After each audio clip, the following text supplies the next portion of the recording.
Hello friends, అందరికీ నమస్తే అండి. Welcome to our channel. ఆంధ్రప్రదేశ్లో జూన్ నెలలో ఇవ్వబోతున్నటువంటి పెన్షన్ల మీద కొన్ని కీలకమైన అప్డేట్స్ అయితే వచ్చాయి. ఈ కొత్త పెన్షన్లు అనేటివి 5,606 కొత్త పెన్షన్లు అనేటివి యాడ్ చేస్తూ ప్రభుత్వము ఉత్తర్వులు జారీ చేసిందనమాట.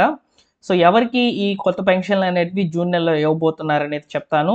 అలానే జూన్ 12న వితంతువులకు సంబంధించి కొత్త పెన్షన్లకు అవకాశం ఇస్తూ ప్రభుత్వము ఒక ప్రత్యేకమైన సభను ఏర్పాటు చేసేసి లబ్ధిదారులకైతే పెన్షన్లను మంజూరు చేయబోతుంది.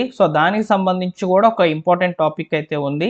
అలానే దీర్ఘకాలిక వ్యాధిగ్రస్తులకు సంబంధించి ఈ జూన్ నెలలో 895 కొత్త పెన్షన్లను యాడ్ చేస్తూ ప్రభుత్వము ఇప్పటికే ఉత్తర్వులు జారీ చేసినప్పటికీ అవి యాడ్ అయినాయా లేదా అనేది కూడా ఇప్పుడు నేను మీకు సమాచారం అనేది అందిస్తాను. ఫ్రెండ్స్, వీడియోని లైక్ చేయండి ఫ్రెండ్స్. పెన్షన్లకు సంబంధించి వచ్చేటువంటి లేటెస్ట్ అప్డేట్స్ అన్నింటినీ కూడా మీకు వివరంగా ఈ విధంగా వీడియోస్ అనేది చేసి అప్లోడ్ చేస్తాను. అలానే మీరు ఫస్ట్ టైం మన ఛానల్ చూస్తున్నట్లయితే సబ్స్క్రైబ్ చేసి పెట్టుకోండి. పెన్షన్స్కి రిలేటెడ్గా ఏదైనా అప్డేట్ వచ్చినప్పుడు మీరు వెంటనే తెలుసుకోవచ్చు అనమాట. డిస్క్రిప్షన్లో టెలిగ్రామ్ ఛానల్ యొక్క లింక్ ఉంది, అందులో జాయిన్ అవ్వండి. ఏదైనా సమాచారం ముందుగా మెసేజ్ రూపంలో నేను టెలిగ్రామ్ ఛానల్ అయితే పోస్ట్ చేస్తాను. ఇక లేట్ చేయకుండా డైరెక్ట్గా టాపిక్లో కనుక వచ్చినట్లయితే ఎన్టీఆర్ భరోసా పెన్షన్లకు సంబంధించి జూన్ నెల ఎన్టీఆర్ భరోసా పెన్షన్లలో దాదాపు 2,728 కోట్లు అయితే సెర్ఫ్ నుంచి విడుదల చేసిందనమాట గవర్నమెంట్. ఈ నెల కొత్తగా 5,606 స్పోర్ట్స్ కేటగిరీకి సంబంధించినటువంటి పెన్షన్లను మంజూరు చేసింది. సోమవారం ఉదయం నుంచి పెన్షన్ల పంపిణీకి ఏర్పాట్లు చేస్తున్నట్లు ప్రభుత్వం నుంచి సమాచారం. రాష్ట్రంలో పెన్షన్ల పంపిణీ ప్రభుత్వం ఏర్పాట్లు చేసింది.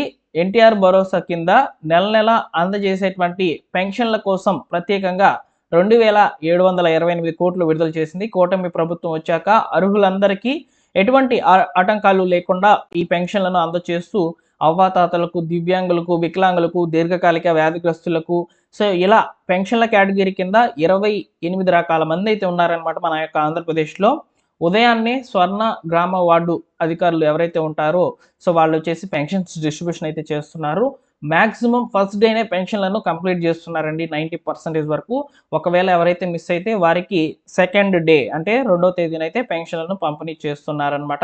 ఇలా రాష్ట్ర వ్యాప్తంగా ఈ జూన్ నెలలో వచ్చేసి 62,34,445 మందికి అయితే పెన్షన్లను విడుదల చేస్తూ ప్రభుత్వము యొక్క బడ్జెట్ కూడా విడుదల చేసిందనమాట. కూటమి ప్రభుత్వం అధికారంలోకి వచ్చినప్పటి నుంచి జూన్ నెలతో పాటు కలుపుకొని ఎన్టీఆర్ భరోసా పెన్షన్లకు సంబంధించి మన యొక్క రాష్ట్ర ప్రభుత్వము 65,886 కోట్లు అయితే ఖర్చు చేసినట్లయితే చెప్తున్నారనమాట. అలానే ఇక్కడ మనకు ప్రతి నెల కూడా స్పోర్ట్స్ కేటగిరీకి సంబంధించినటువంటి పెన్షన్లను ప్రభుత్వం విడుదల చేస్తూనే ఉంది. వాటికి సంబంధించిన దరఖాస్తుల ప్రక్రియ కూడా తీసుకుంటూనే ఉందన్నమాట. 5,606 కొత్త పెన్షన్లు అనేవి ఈ జూన్ నెలలో యాడ్ అయినాయి అనమాట. వీరందరూ కూడా ఒకే నెలలో దరఖాస్తులు చేసుకున్నటువంటి వాళ్ళైతే కాదు. గతంలో అంటే మనకు ముఖ్యంగా నవంబర్ నుంచి దరఖాస్తులు చేసుకుంటూ ఏదైనా డాక్యుమెంట్స్ అనేవి సరిగ్గా సబ్మిట్ చేయకుండా రిజెక్ట్ అయిపోయినటువంటి వాళ్ళు ఉంటారు కదా. అలాంటి వాళ్ళందరికీ కూడా అలాంటి వాళ్ళందరికీ కూడా మళ్ళీ అప్లికేషన్స్ చేయించుకుంటూ వాళ్ళకి పెన్షన్స్ శాంక్షన్ అయ్యేంత వరకు అయితే ప్రభుత్వం అయితే ప్రయత్నం అయితే చేస్తుంది. ఇప్పుడు ఈ స్పోర్ట్స్ కేటగిరీకి సంబంధించినటువంటి దరఖాస్తుల ప్రక్రియ జరుపుతున్నారు కదా.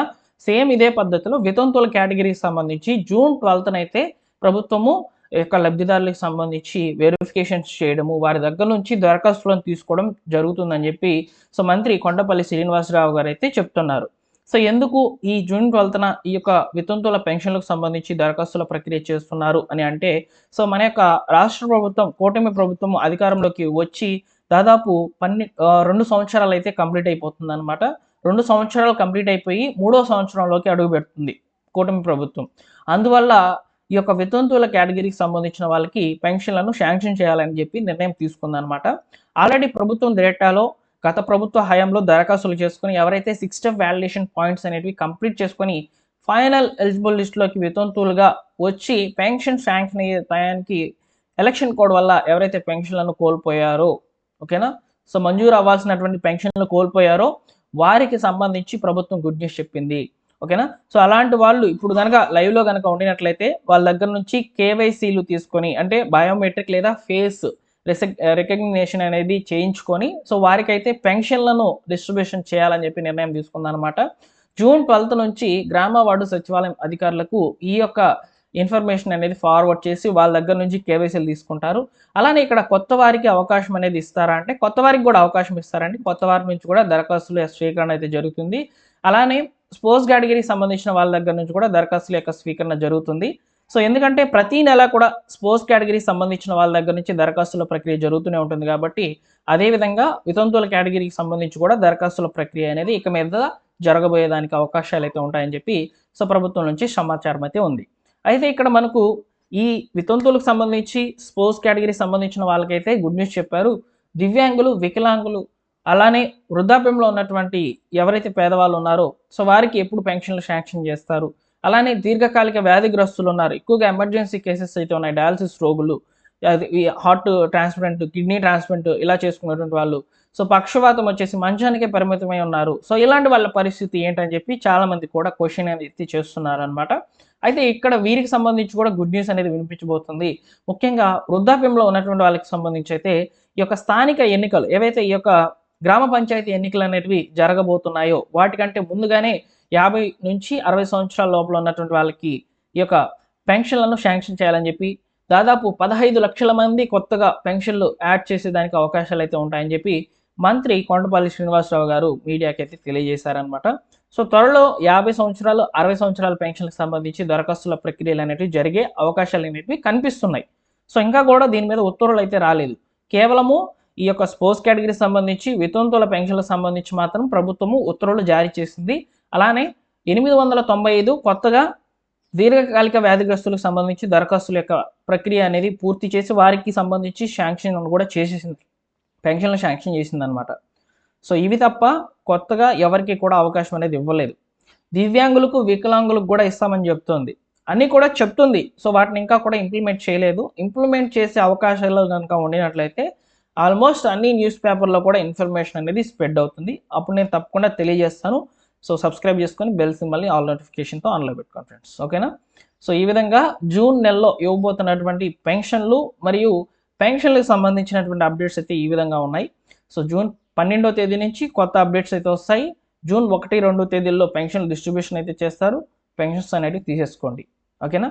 సో అలానే దివ్యాంగులకు, వికలాంగులకు సంబంధించి సదరం సర్టిఫికేట్స్ అనేవి జూన్ నెల నుంచి అయితే స్లాట్స్ బుకింగ్ అనేది జరగాలి.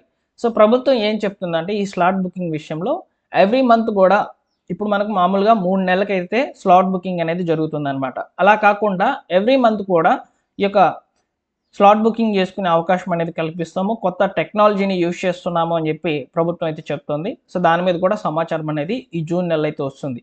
సో ఇలా చాలా అప్డేట్స్ అయితే వస్తున్నాయండి 1 by 1గా. వాటన్నిటిని కూడా నేను మీకు వివరంగా ఇన్ఫర్మేషన్ అనేది అందిస్తాను. సబ్స్క్రైబ్ చేసుకొని బెల్ సింబల్ని ఆల్ నోటిఫికేషన్తో ఆన్లో పెట్టుకోండి. అలానే నాకు ఎక్స్ప్లెనేషన్ ఈ యొక్క వీడియోలోని ఇన్ఫర్మేషన్ వర్తీగా ఉంది, బాగుంది, సో కరెక్ట్గా చెప్పాను అని మీరు భావించినట్లయితే సో ఇప్పుడే వీడియోని లైక్ చేసేయండి ఫ్రెండ్స్, ఓకేనా. సో మరొక ఇంపార్టెంట్ అప్డేటెడ్ ఇన్ఫర్మేషన్తో మీ ముందుకైతే వస్తాను. Thank you for watching.